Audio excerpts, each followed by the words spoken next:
Hello అండి, welcome back to our channel. అందరూ ఎలా ఉన్నారు? ఈరోజు మా చెర్రీకి యూజ్ చేసిన బేబీ ప్రోడక్ట్స్ గురించి ఈ వీడియోలో చెప్తున్నాను. ఇవి బాతింగ్ ప్రాసెస్లో యూజ్ చేసిన ప్రోడక్ట్స్ అండి. ఫస్ట్ మనం అందరం స్నానం చేయించే ముందు పిల్లలకి మసాజ్ చేయాలి కదా. సో మసాజ్ ఏంటి అంటే చాలామంది డిఫరెంట్ ఆయిల్స్ యూజ్ చేస్తారు. నేను మాత్రం మదర్ స్పర్ష్ వల్ల ఆయిల్ తీసుకున్నాను. ఫస్ట్ ఒక 5 to 8 minutes మసాజ్ చేస్తూ ఉంటే పిల్లలకి కూడా కొంచెం ఫ్రీ అవుతుంది. లైక్ కాళ్ళు నొక్కడం, వెనుక వీపు నొక్కడం, చేతులు నొక్కడం అలా చేస్తుంటే వాళ్ళకి కూడా స్ట్రెచెస్ అలవాటు అవుతాయి. కొంచెం పట్టేసినా కూడా వాళ్ళకి రిలాక్స్ ఉంటుందన్నమాట.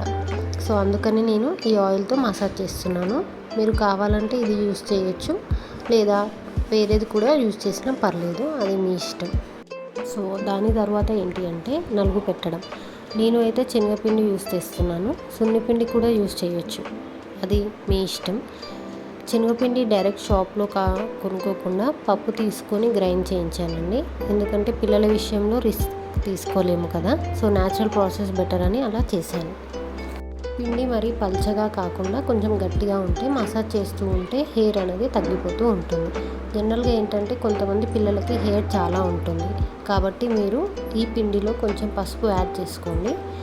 దాని ద్వారా అలా పసుపు రుద్దుతూ ఉంటే కొద్దిగా హెయిర్ అనేది తగ్గిపోతూ ఉంటుంది. పసుపు యాంటీబయాటిక్ లాగా కూడా యూజ్ అవుతుంది, ఏదైనా బ్యాక్టీరియా ఉంటే కూడా పోతుంది.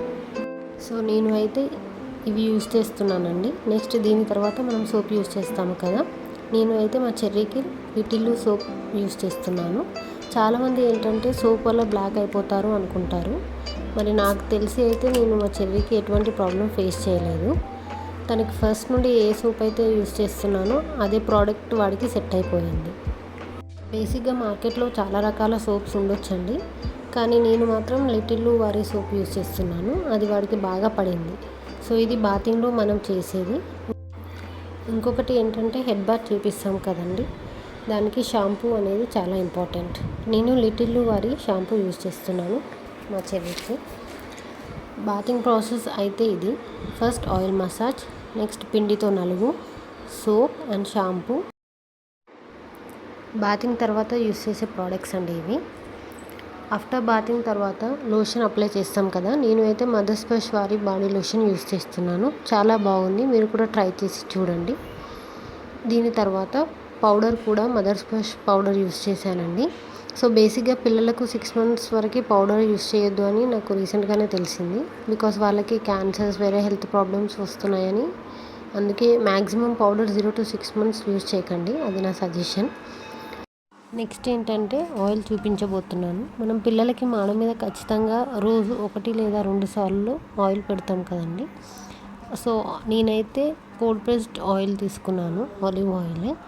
మీరు ఏదైనా వాడచ్చు, అది మీ ఇష్టము. స్మెల్ అయితే ఏముండదండి, చాలా కంఫర్టబుల్గా ఉంటుంది పిల్లలకి. నెక్స్ట్ బొట్టు పెట్టడానికి కాటుక కావాలి కదండి. సో అది మనం హోమ్ మేడ్ అయినా చేసుకోవచ్చు, లేదు అంటే ఆన్లైన్లో బేబీ ఆర్గానిక్ కాజల్ దొరుకుతుంది, అదైనా యూజ్ చేయవచ్చు. నేనైతే ప్రిటీమీ వారి బేబీ కాజల్ యూజ్ చేస్తున్నాను. ఇది చాలా బాగుందండి, మీరు కూడా ట్రై చేసి చూడండి. నెక్స్ట్ వెట్ వైప్స్ అండి. నేనైతే మదర్ స్పర్ష్ వారి వెట్ వైప్స్ యూజ్ చేస్తున్నాను. ఇందులో ఇది సెకండ్ వెరైటీ అండి. ఫస్ట్ వెరైటీ వచ్చేసి 99% ప్యూర్ వాటర్ వెట్ వైప్స్. ఇదేమో plant powder based wet wipes. So రెండు న్యాచురల్గా ఉంటాయండి, చాలా బాగుంటాయి. కుదిరితే మీరు ట్రై చేసి చూడండి. ఇందులో జనరల్గా మనం వెట్ వైప్స్లో 2 or 3 varieties of different brands use చేయొచ్చు, దాంట్లో పెద్ద ప్రాబ్లం ఏమి ఉండదండి. నెక్స్ట్ బేబీ డైపర్స్ అండి. ఇవి మనకి చాలా ఇంపార్టెంట్ కాబట్టి నేను ఇందులో హగ్గీస్ బ్రాండ్ యూజ్ చేస్తున్నాను. మీరు ఏం యూజ్ చేస్తున్నారో కమెంట్ చేయండి. ఇవి చాలా సాఫ్ట్గా, చాలా కంఫర్ట్గా ఉన్నాయండి. నేను ఫస్ట్ నుండి ఇవే యూజ్ చేస్తున్నాను. సో నాకు చాలా బాగా అనిపించాయి. సో ఇవేనండి నేను మా చెర్రీకి యూజ్ చేసిన బేబీ ప్రోడక్ట్స్. మీకు ఈ వీడియో కనుక నచ్చినట్టయితే please like, share and subscribe. Thank you.